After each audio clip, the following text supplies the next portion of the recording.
શું નામ બેન તમારું? મારું નામ પટેલ દક્ષાબેન મીરભાઈ પટેલ. હું હાલ ખેતીમાં જોડાયેલા છીએ અને પશુપાલન બી કરું છું. ને મને થોડીક શરીરમાં પ્રોબ્લેમ હતો 12 મહિનાથી, જે ઘૂંટણનો દુખાવો હતો, ચાલવાથી બી પ્રોબ્લેમ થતો હતો, પગથિયા ચડવાથી બી પ્રોબ્લેમ થતો હતો.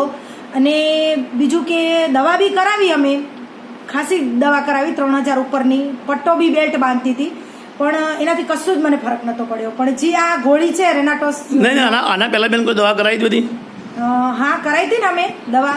અને વાઢિયાની તકલીફ? હા, વાઢિયાની બી તકલીફ હતી મને. બરાબર છે. વાઢિયાની તકલીફ તો મને 3 વર્ષથી હતી. એમાં એવું જ ઘણા જ વાઢિયાની તકલીફ હતી, કારણ કે એમાં ખૂન બી આવતું હતું.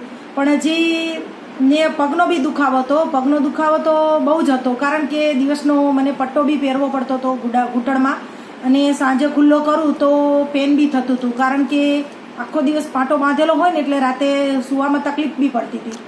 ને તો હા અત્યારે કેવું છે બેન? અત્યારે એકદમ બેસ્ટ. કયા કારણે થયું તમને? મને આ જે ગોળી લીધી આપણે, કઈ ગોળી? આ રેનાટોસ નોવા ગોળી લેવાથી 15 દિવસમાં જ મને બહુ ફરક પડી ગયો. અત્યારે હાલ કેવું છે? હાલ એકદમ સારું છે. મને તમે લોકોને શું સજેશન આપી શકો છો? હું એ સંદેશો આપી શકું, આ ગોળી જરૂર લેવી જોઈએ બધાને. જે બે કોઈને પ્રોબ્લેમ હોય તો આ ગોળી જરૂર ખાવી જોઈએ. ઘૂંટણનો પ્રોબ્લેમ તો એકદમ સારો થઈ જાય છે, અને વાઢિયાની બી તકલીફ દૂર થઈ જાય છે. Okay, thank you.